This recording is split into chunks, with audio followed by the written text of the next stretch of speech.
a packed program today during the next hour that we've got together.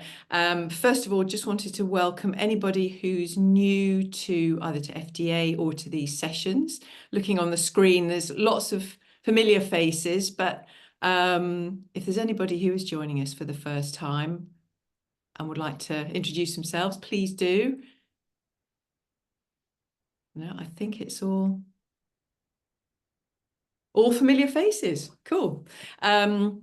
So anyway, we're going to kick off with our regular update from Food and Drink Federation, who've produced the latest Q3 2024 trade snapshot in December, probably while you were all out at Christmas parties and so we thought in the case you'd missed it, and it's always good to kind of go through it with the experts. So we've got Max from FDF with us today. Hi, Max.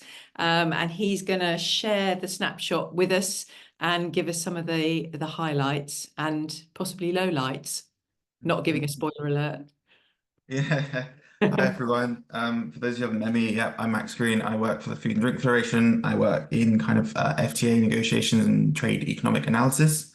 You have to excuse me for a second because I very rarely use Zoom, so I'm just trying to figure out how I share my screen. There we go.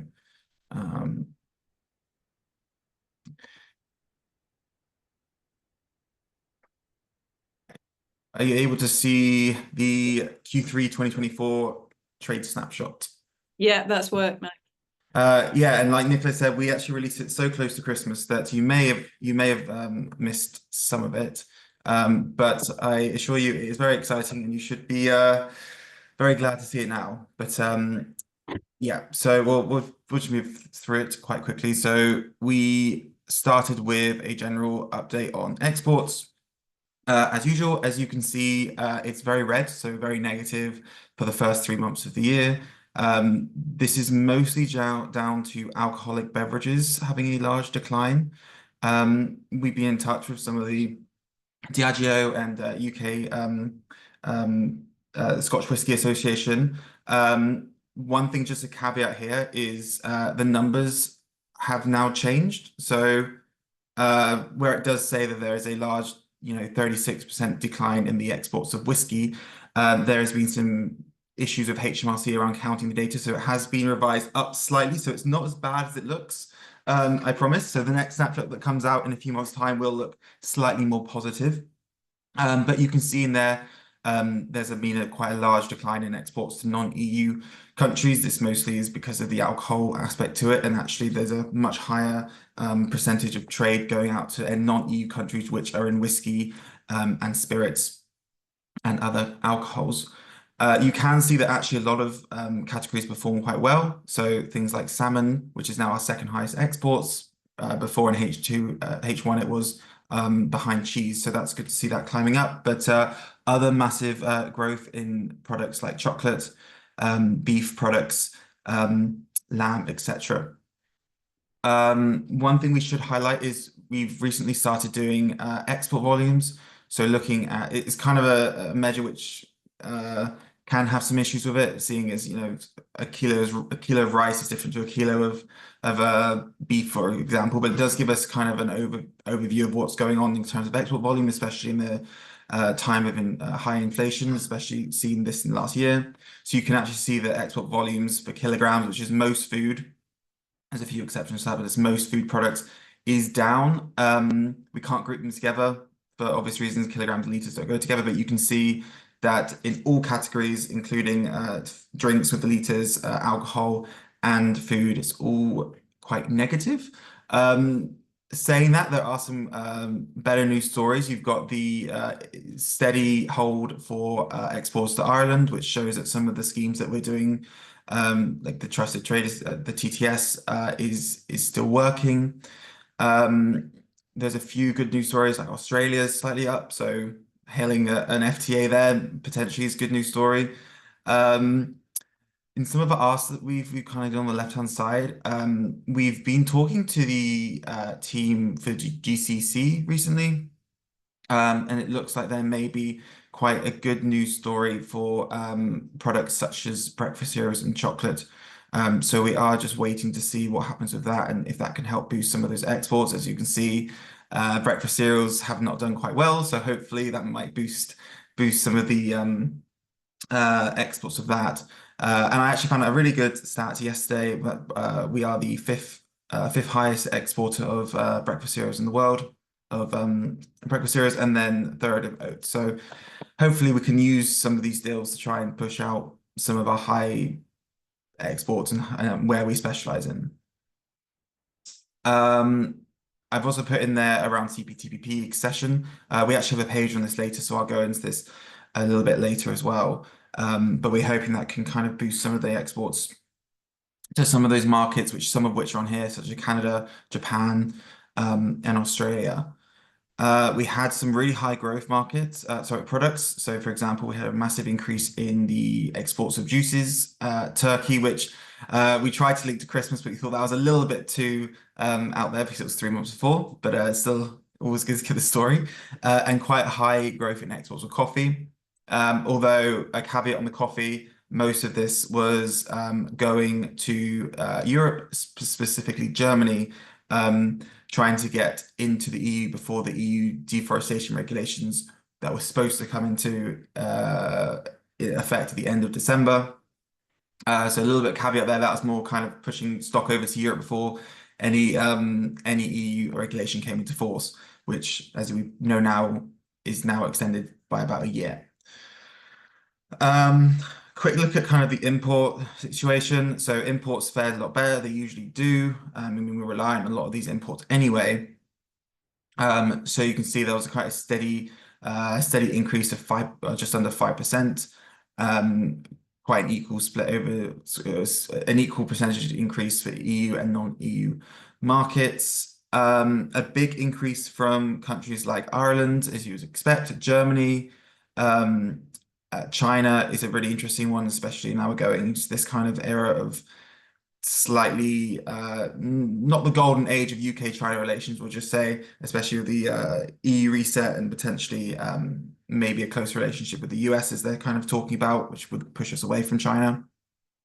You can see here that inflation was definitely less of an issue when it comes to imports, whereas you look at the import volumes and they pretty much match some of the export, the value terms as well.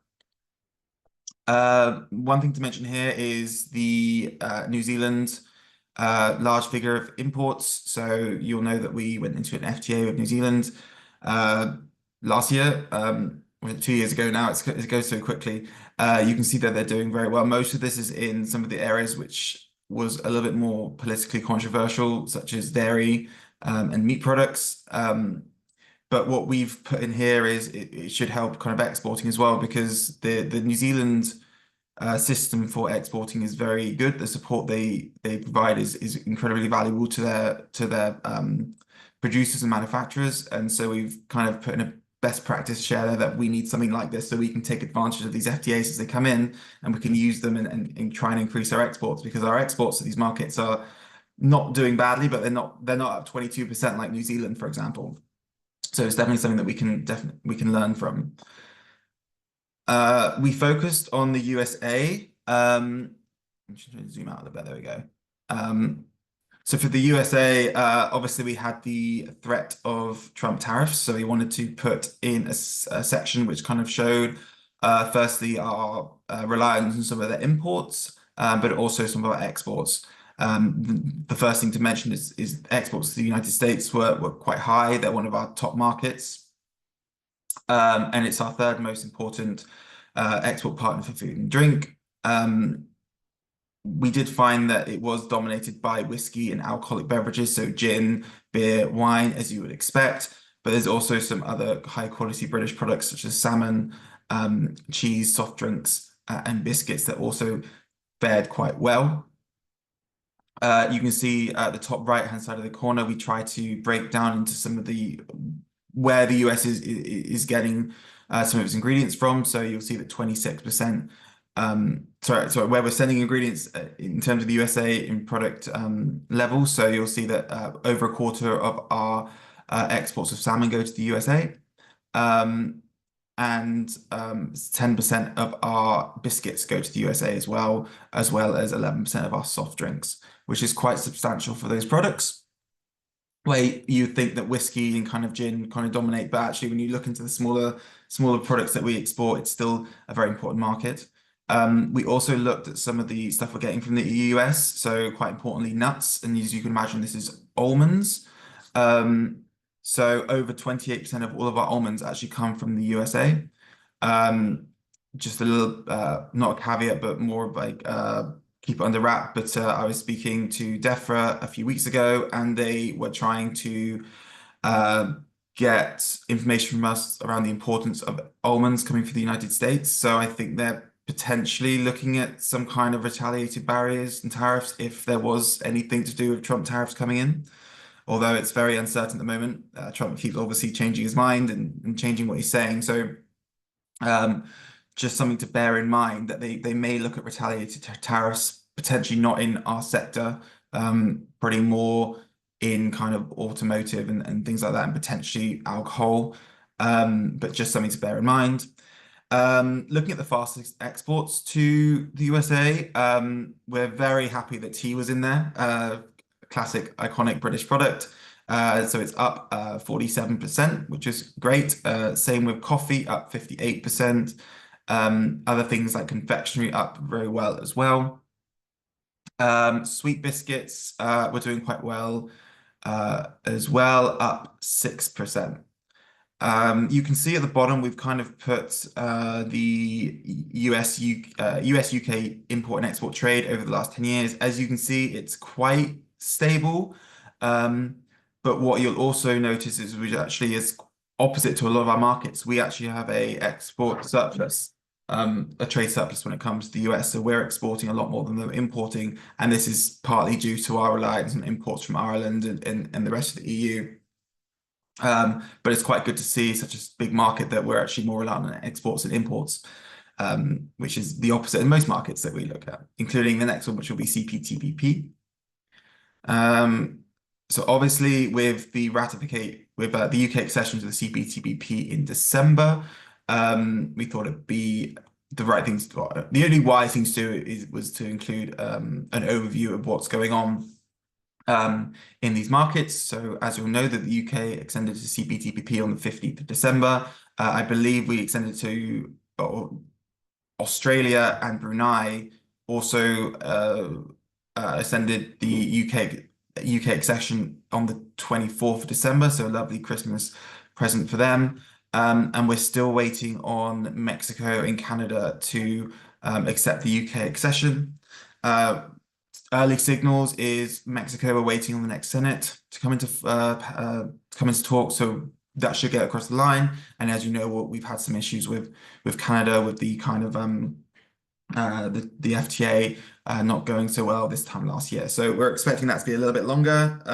The only benefit that we see, there might be some other ones, but the only benefit we see with Canada joining on top of the FTA that we already have is the increased access into cheese and dairy quota that we get through CPTPP, although it's quite small. And obviously there's other non-market access benefits that we also see, such as rules of origin, accumulation, quicker border processes, digitalization, that kind of stuff. In terms of what's going on in the markets, you'll see that exports to these markets are slightly down. This is mostly due to whiskey again, and mostly in markets such as Singapore. So generally, when we're looking at food and non-alcoholic drinks, it's only down slightly. So you can see it's only down 4% there. But imports, it fared very well from these markets. We looked at some of the opportunities that Malaysia bring us. In the last snapshot, you'll remember that we did a page on Malaysia and CPTPP where we looked at the export opportunities. So things like chocolates, oils, and other things. We've actually done one for the import tariff liberalization. So things like cocoa butter, pasta. It's actually noodles, but it comes under the commodity grade pasta, soy sauce, tropical nuts, those kind of things, which now will be coming in tariff free. You can see some of them will get high, especially things like shrimp and prawns. In terms of fastest growing exports, you can see we've got a section here. So things like infant food, eggs, bread, different fruits, but also sauces, vegetables, and prepared vegetables in chapter 20.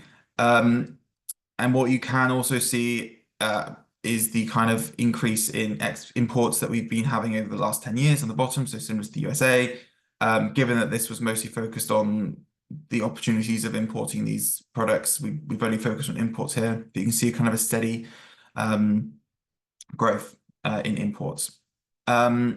One thing that is quite important to mention, I'm not sure if you're aware, but it looks like Costa Rica has applied to be to join CPTPP.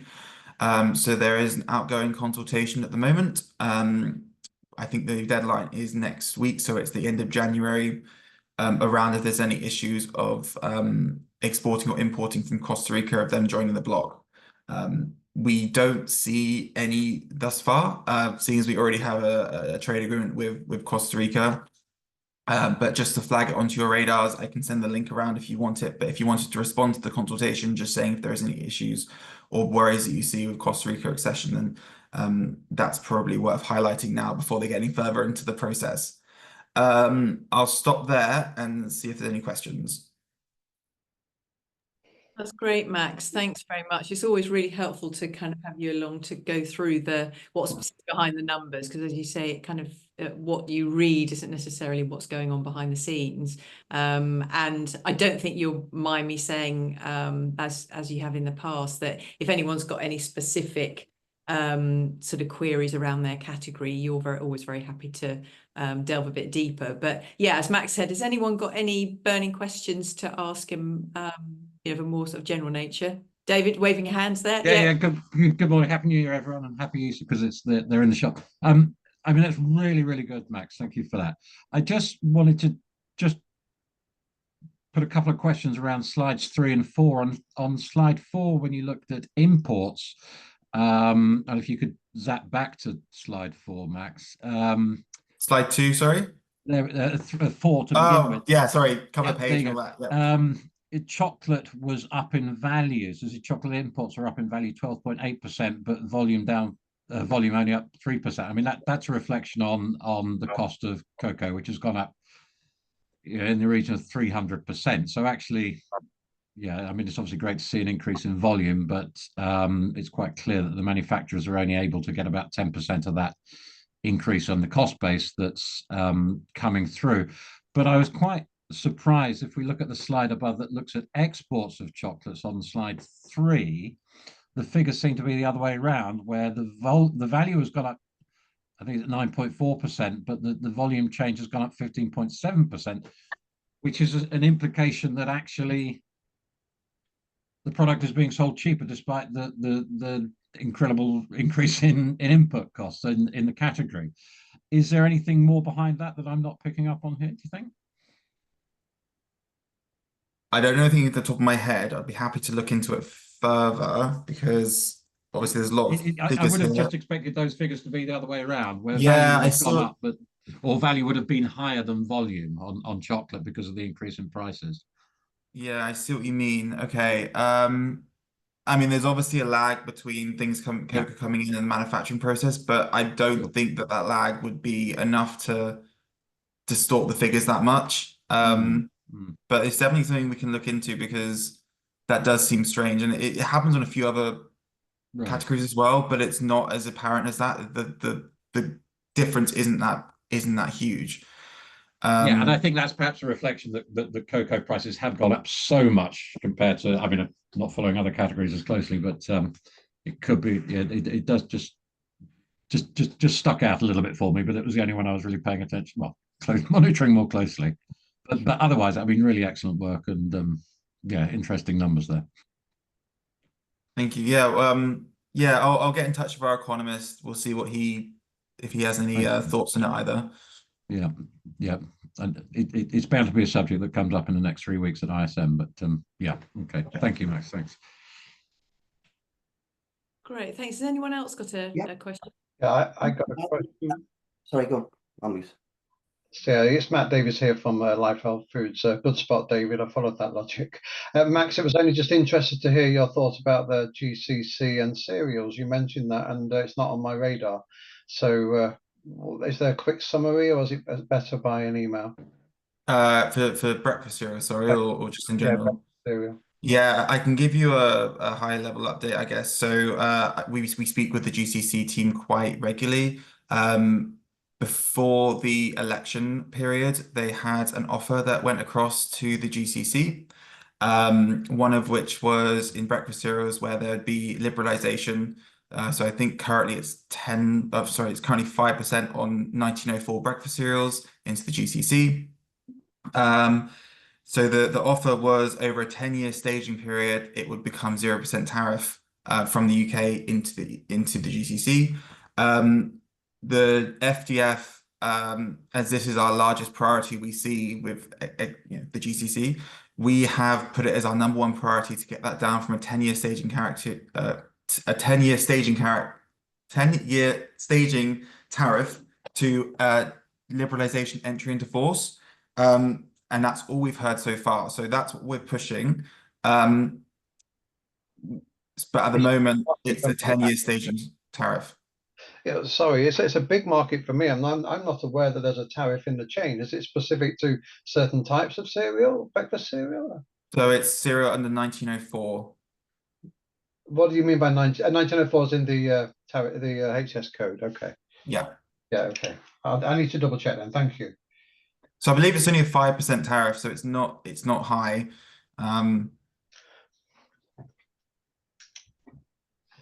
Yeah, I need to check my HS code. I've not got it in mind, but maybe that explains it. But thank you.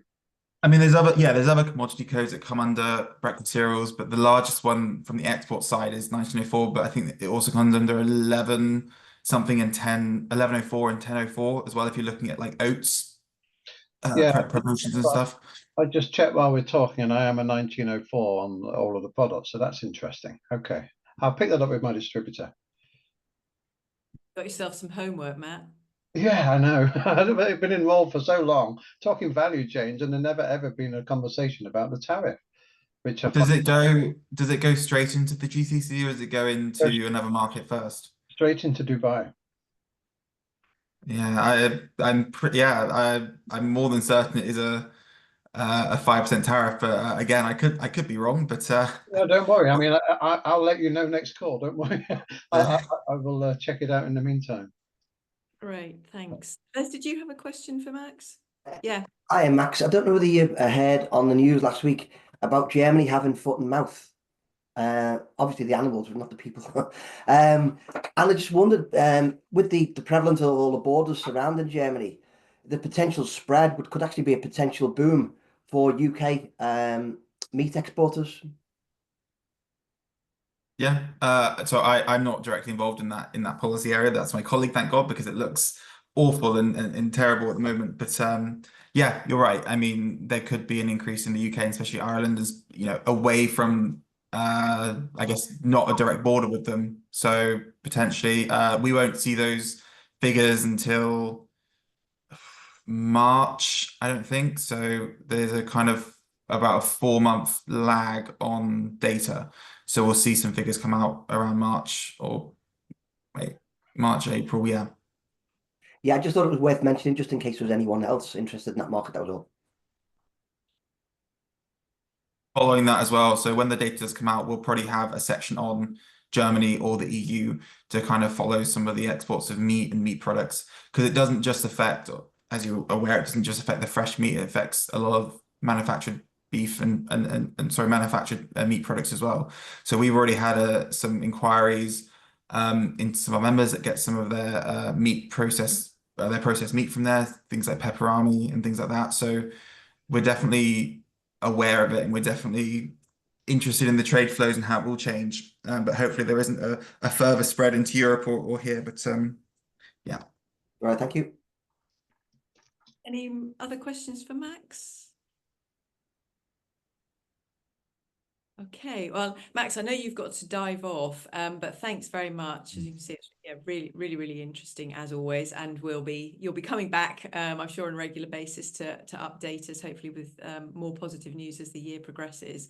And we'll share your details in case anyone thinks of anything afterwards or has got a more kind of detailed question that they want to go through with you.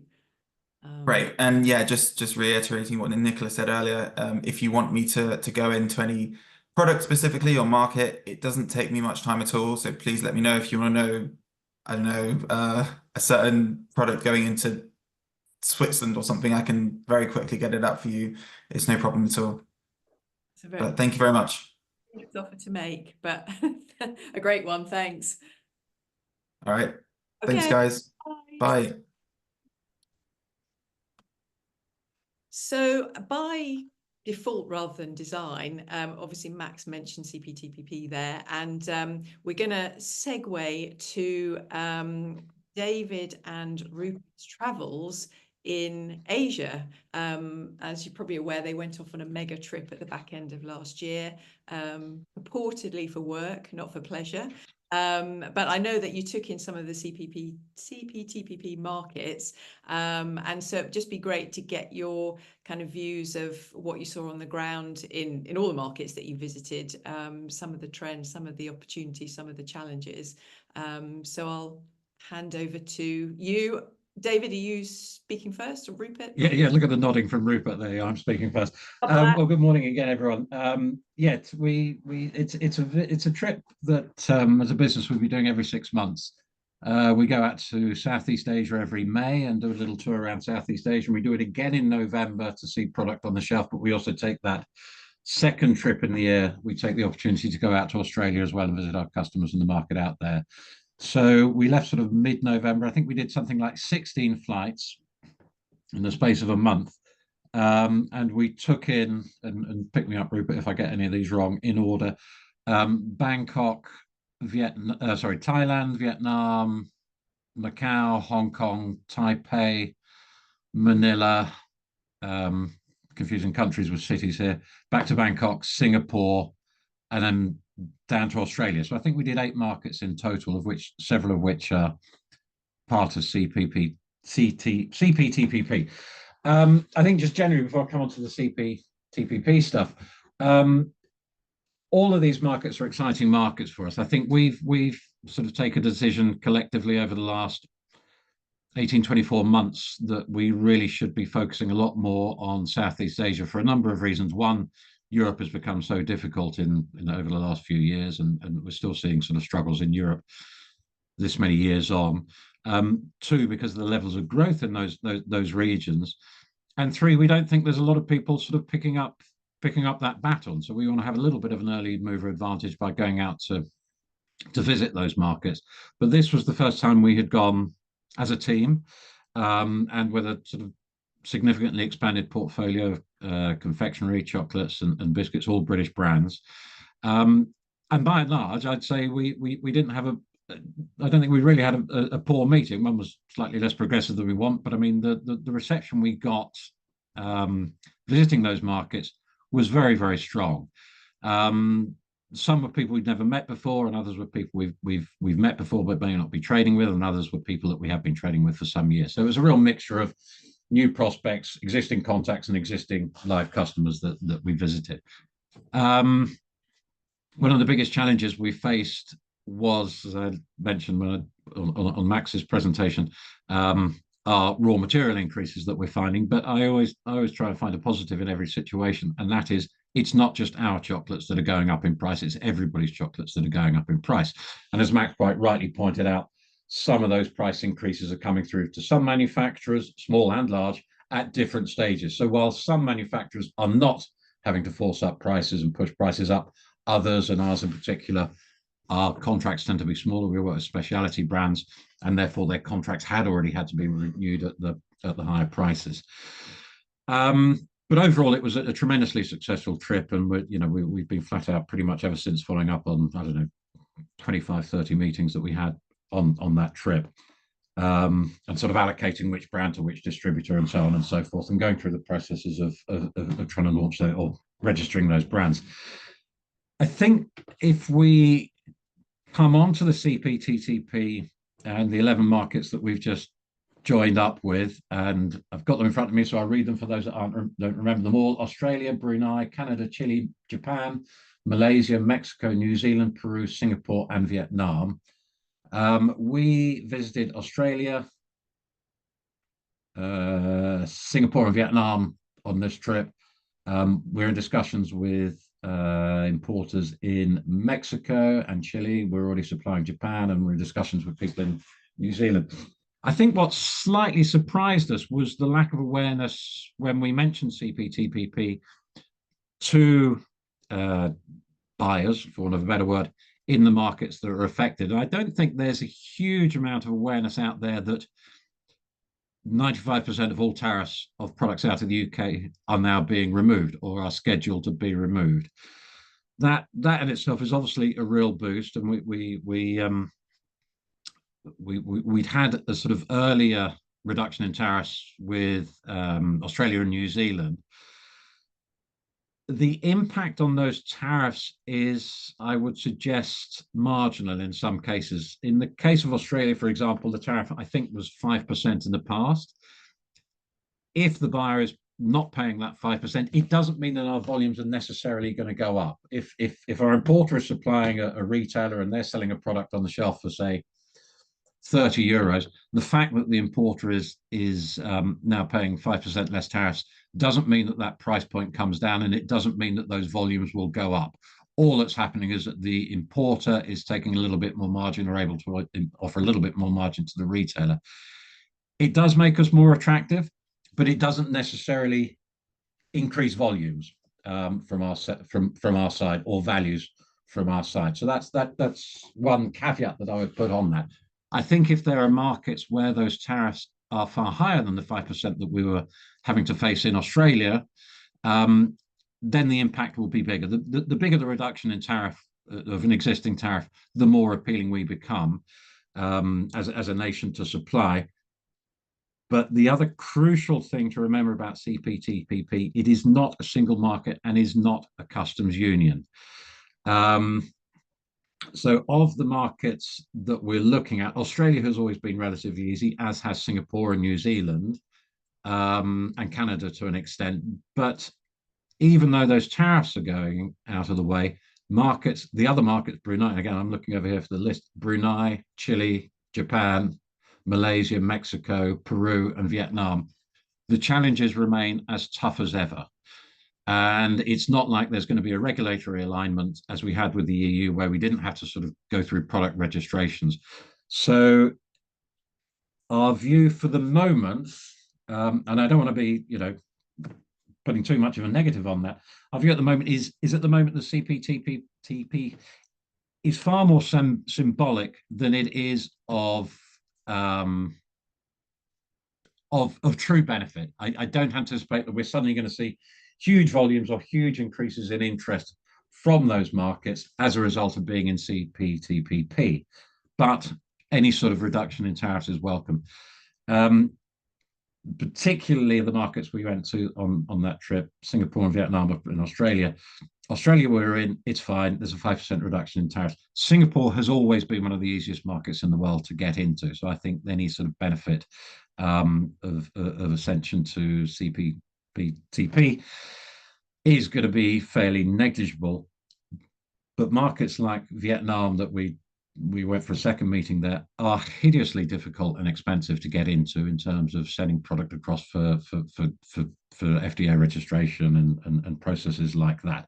So while it's welcome, it certainly doesn't remove anything other than tariffs, and the barriers still remain. So what I would say to try and help that, or to try and sort of give some encouragement, is just liaise with your DBT and your trade officers that are in those markets, who can really sort of help hold your hand to an extent and guide you through those things, and get the trade officers in those markets to be liaising almost between you and the importer to say, this is the format of the documentation you need to supply for that importer.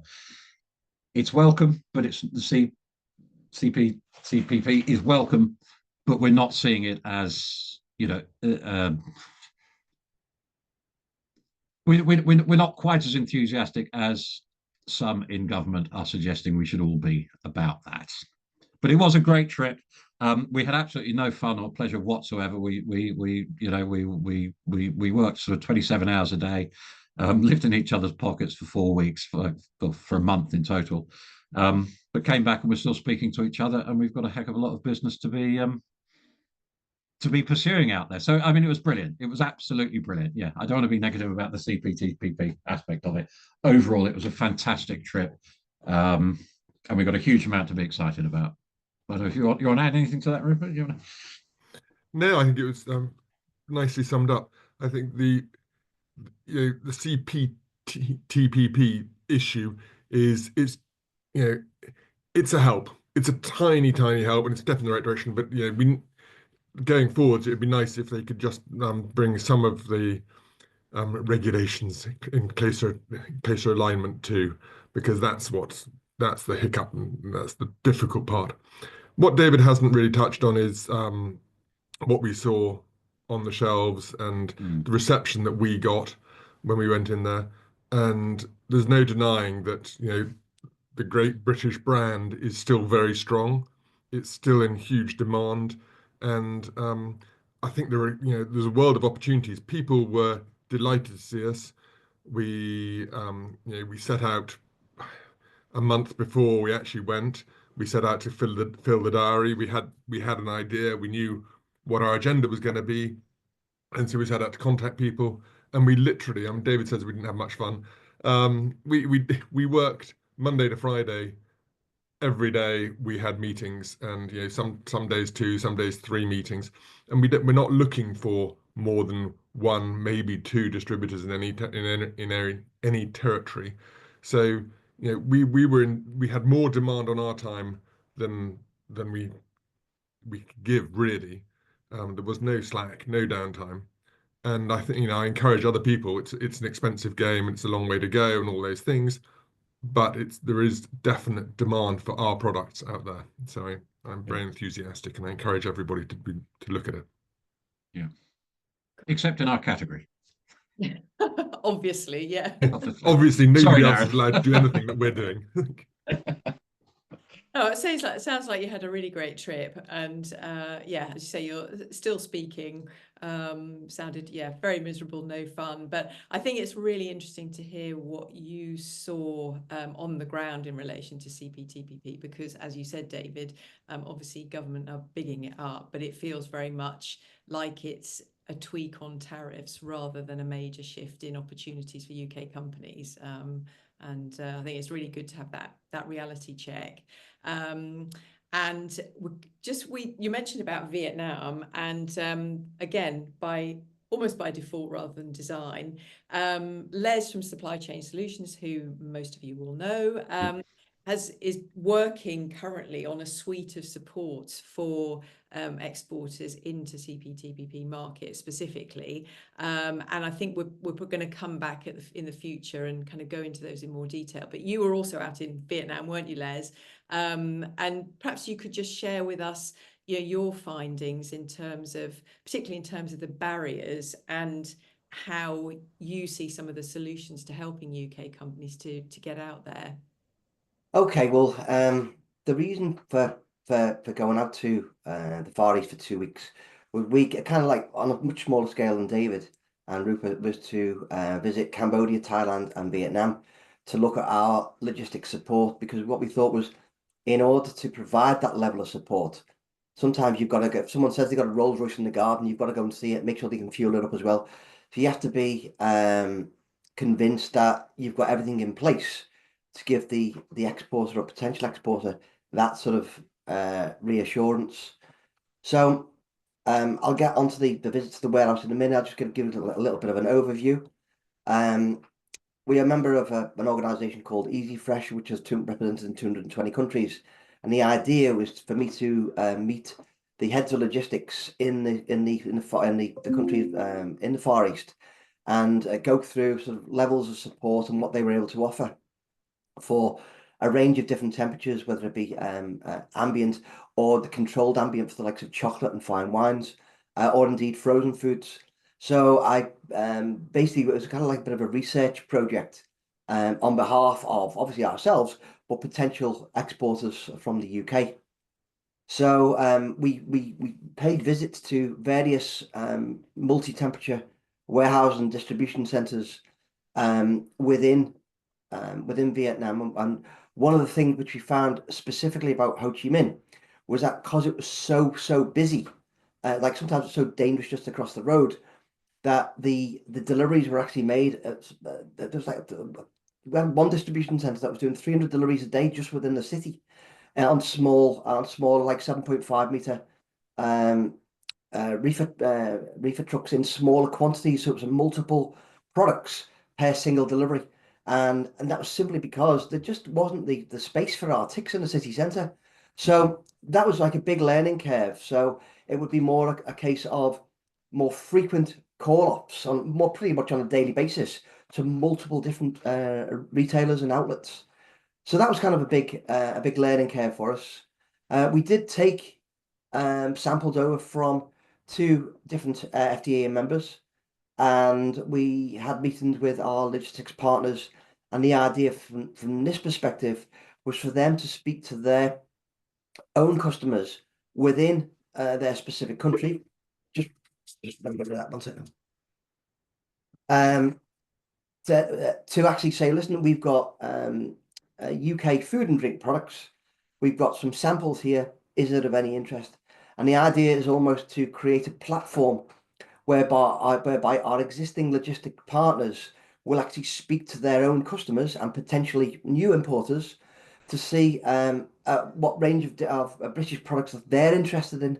So rather than necessarily the UK saying, we've got this, we've got this, we've got this, what do they... Just give me 1 second, please. Can I call you back? It's Les Wright from Supply Chain. Thanks, Bobby. Bye. So that. So yeah, so it was a different way of doing the same sort of thing, really, to find out what products the importers were looking at and what existing clients our logistics partners had with interest in sourcing UK products. So there's kind of various overlaps here with what Dave and Rupert were speaking about, but albeit in a kind of a different way, I suppose. So on Monday, we are viewing a warehouse in the Midlands to potentially act as our multi-temperature consolidation depot for UK exports. So the idea would be, for once it's up and running, is to say to the FDEA members, right, okay, if you've got 1 pallet to go to Vietnam, for example, rather than having to air freight it, if you've got the time, then potentially we've got the opportunity to send multiple products at the same temperature to our depot there in Vietnam, and then, irrespective of the temperature, make that local delivery, whether it be samples or whether it be full pallets or whatever that level of details are. So we had to almost find a solution for UK exporters first, and then come back to them saying, yes, this is what we can do. And now we're working on the UK side of things to marry that up. And so I would like to think that we'd be up and running within about the next 3 to 4 months or so. Yeah, and provide, in effect, a cost-effective way to market for LCL cargoes. And initially, we'll be starting off with Vietnam and Japan. So moving on to prior to that visit, we spoke with the Department for Business and Trade, the DBT, and we asked what could we do to assist them, what could they do to assist us. And so through various negotiations, we had to go through various procedures, but we got approval, and we now have permission to use the DBT logo on any sales or marketing information, which actually gives credibility, along with the FDEA logo and BIF and this, that, and the other, to potential importers. So that was kind of a good step. What else did we do? Yeah, we're also finding out from them about potential tariff reductions with the likes of your Mexico and your Canada and this, that, and the other. And what we did was we actually bought the domain, the cptpp.co.uk, in order to provide an informative field of information regarding the general outline of the CPTPP, but also country specifics. So that is work in progress. but we do hope to populate those that in, as I say, it's work in progress. So over the next 2 to 3 months or so, we'll be going country specific and then providing local market intelligence through our logistics partners. So if any UK exporters think, you know what, we've got a potential inquiry to Japan or Vietnam to start off with, then we can actually provide that logistical support and potential conversations with importers or distributors or people who've never imported before. So we're not restricting ourselves really. We're saying this is what we're trying to do, and this is how we're actually going about doing it. So one of the other things we thought about was obviously to get to Vietnam. It took us 15 hours. It's a long hike. And one of the things we thought was if we got sufficient interest, we could potentially use Qatar as almost like a holding depot for meetings of UK exporters and potential importers, so that everyone's traveling, let's say 8 hours, for example. And I spoke with the trade commissioner for the UK embassy in Qatar, who said it was a really good idea. And if we progress this, then they would be willing to act almost like as an intermediary for meetings, which was kind of halfway between, whereby exporters and importers could actually be hosted by the British Embassy Trade Commission in Qatar. So it was just like I just thought it was a good idea, really, and it might help develop trade. And then if you get what you want, then obviously pay the visit to that country. But as I say, it was just an idea what I wanted to pursue. So as I say, the overall aims are to provide a global food and drink grade logistics platform to UK exporters by linking trade and logistics as a seamless operation. So that's basically an overview of the reasons why we went out there, and we've provided with web links and videos of our trips to Sandra and to Mel and Nikki. So they've got any web links. So that's about it really. And if anyone's got any questions, I'm happy to answer them. That's great, Les. And I think so ties in so nicely with what David was saying about these markets are tricky markets. They're not for the faint-hearted, and I think all those things that you suggest you're working on, is music to exporters' ears. That it just brings it all one step closer in terms of being able to reach those markets successfully without falling over. And we're, as I said, we're definitely going to be sort of talking to you a lot more as your plans evolve to help companies to get into those markets. So it's all sounds really exciting stuff. Look forward to see how you get on with progressing it all. Lovely, thank you, Nick. Thanks. And just to time, and we've got our final guest today is Bobby Lloyd from Food Steps. Those of you who are at the Network Forum may have already met Bobby. He's a partner, Barry Bayliss from Export Access, who you will know. And so we've invited Bobby along just to talk to us and share about how we can all accelerate our journey to net zero, whether that's as a food and drink industry, as a business, or as an individual. So Bobby, welcome, and I'm going to hand over to you, and you're going to give a brief overview of what you're all about. Yes, thank you so much. Thanks for the introduction. As mentioned, I'm Bobby Lloyd. I'm the enterprise salesperson here at Food Steps. We are part of the Registrar Corp family, which is what Gary Bayliss is part of also, which many of you may have heard of as well. So we were acquired mid last year by them, and as I guess you'll learn in a second, and I'll share more information about. But as we move towards more compliance and regulation in the food sustainability space. I've got Tiffany here also, and I'll just have her introduce herself briefly. Hi, thanks everyone for letting us join. I'm on the marketing team with Bobby here, and just wanted to chat a little bit about how the food and drink industry is looking at net zero, but I'm going to pass it to Bobby to present, and just feel free to shout in the chat if you have any questions.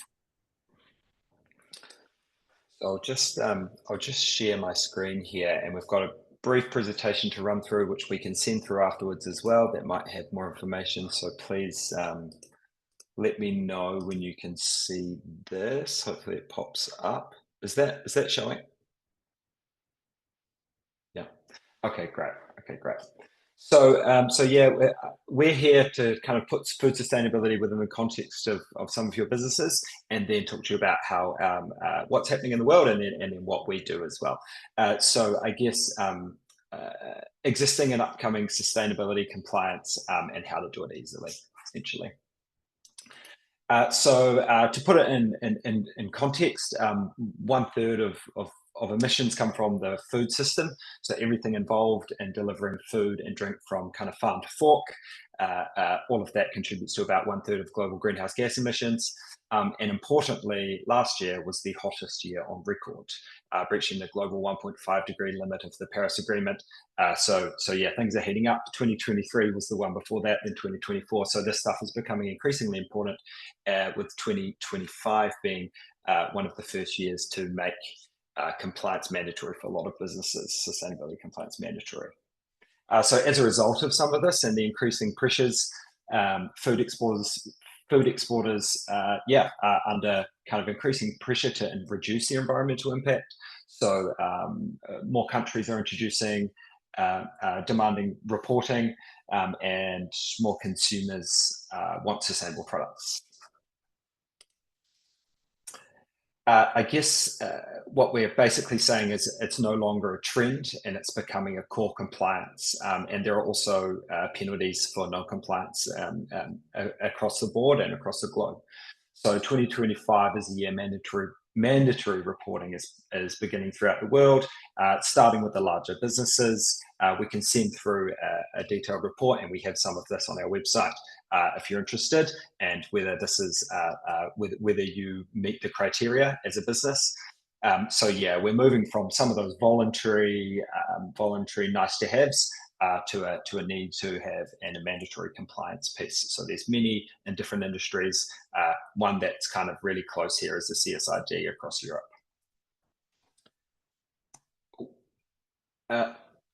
I guess for food and drink businesses, the most material environmental impact comes from purchased food and services, because farm production and processing often contributes the most. So this is Scope 3 emissions. So Scope 3 emissions, Scope 3.1 specifically, are purchased goods and services.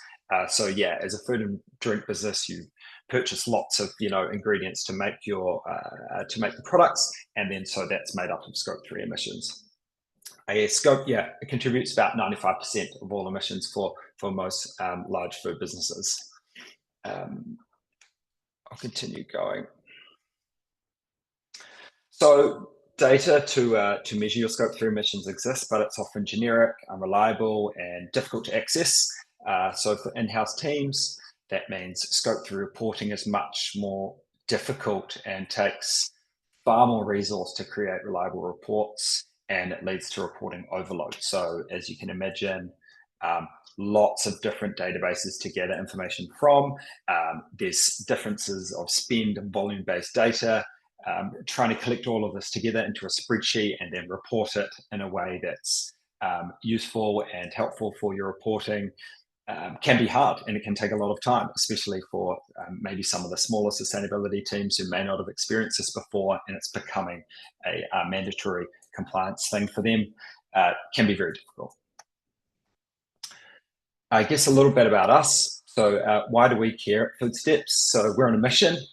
We've spent years researching and developing, researching alongside environmental and policy partners to develop a comprehensive and thorough database of food-specific emissions factors. So yeah, we've developed a huge database of over 40,000 life cycle stages and emissions factors, which has produced over now 4,000 unique ingredients emissions factors. So over 4,000 ingredients you can find on our platform, and that gives you a unique emissions factor. I guess we want to help reduce the hurdles for food and drink businesses to sell their products. So we want to make it easy. We do that by making sustainability reporting and compliance super easy. No more messy spreadsheets, no more hurdles, I guess. We want to make that super easy and also super accurate. Oh, 1 second. Yeah, so we work with some great companies, in the UK, some great companies in the US, some great companies around the globe. So they trust us with measuring and reporting their Scope 3 emissions data. A lot of them are already seeing the benefit of using accurate data in their reporting and their marketing. That helps them reduce impacts, and it helps them engage within their supply chain to ensure that they know where the hotspots are, they know how to reduce and where to reduce, and then obviously helps them comply as well. I guess that's most of the presentation from us. I'll end here by saying, if you would like to scan this, we'll also share the presentation with you afterwards. But if you'd like to scan this now, you can read more information about Scope 3 assessment methodology that we use, and a bit more information about how it might affect your business. We've also on our website got access to a CSRD report, which helps you understand the compliance and CSRD, meeting CSRD compliance. Otherwise, feel free to reach out to myself or Tiffany. Yeah, we're here and available. We've got a full team of scientists who are also really close to the policy. So our team work closely with DEFRA, we work with RAP, we work with the World Resource Institute, WWF, Oxford and Cambridge universities, to help kind of build this policy. We contribute a lot of information towards the RAP database that builds RAP as the kind of I guess holds the database of emissions factors that set the standard of secondary data for the industry. We help build that. So we're really close to the policy, and we're really close to building the different methodologies. So if you've got any specific questions, how it affects you, how you might be able to measure more accurately, and how that can be of benefit to you, please reach out. Yeah, we're here and available. But otherwise, thank you so much for the opportunity to present today, and yeah, really looking forward to meeting more of you at more upcoming events. That's great, Bobby. Thank you very much. And as you say, it's something that, if it's not on people's radars yet, it's gonna need to be. And it might not be an area that you're specifically looking after within your company, but certainly need to raise awareness with the people who are, and perhaps get them to tap into what Food Steps are doing. And yeah, thanks for Tiffany shared some resources in the chat box while Bobby was chatting, so that's great. Thank you so much. Just conscious of time, and Karen's been furiously popping things in about shows in the chat box. Karen, anything you wanted to sort of shout out and underline of importance to anybody? Thank you, Nicola. I'll keep it very brief. Yeah, I've just popped in the chat box. We've got the ISM show coming up in a couple of weeks, beginning of February. So I've put our UK exhibitor list there. We've got 50 companies. It's always a very strong event for the UK. And I think that Darren and David and Rupert will all be there. So yeah, our team will be there. I think it's also just worth flagging up. I know Anuga, for instance, seems very far away. It's in the autumn, but we are definitely under pressure now to get our UK space finalised.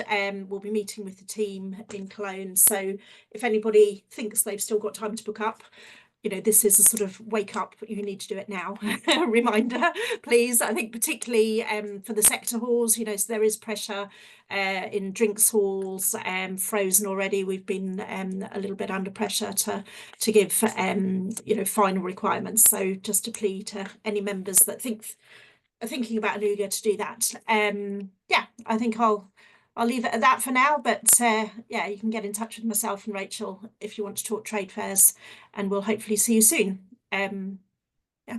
Great, brilliant. Thanks, Karen. And yeah, as we always reiterate, if you're thinking about strategy and where you're going to play and how you're going to play, do have a chat with Karen and Rachel about how trade fairs fit into your strategy for this year and 2026, and maybe even starting to think about the year beyond. It's never too early to think about a trade show.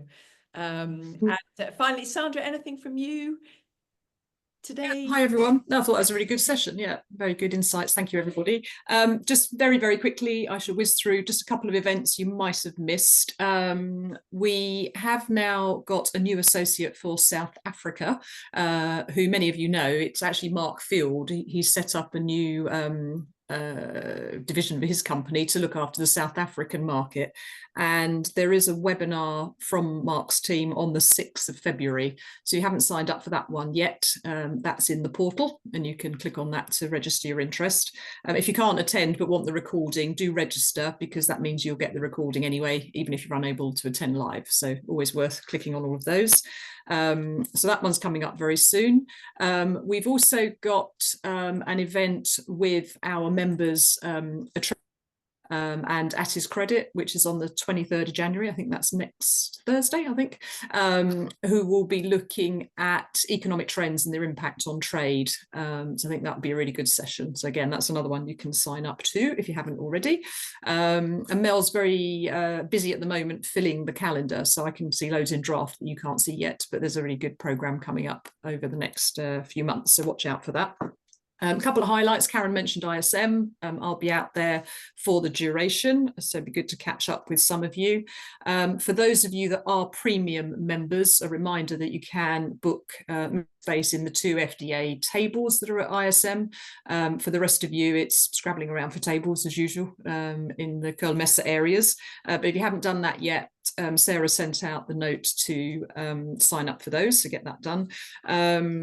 The other event, Mel will be out at Gulf Food, and we will be hosting a little member social on the 18th of February.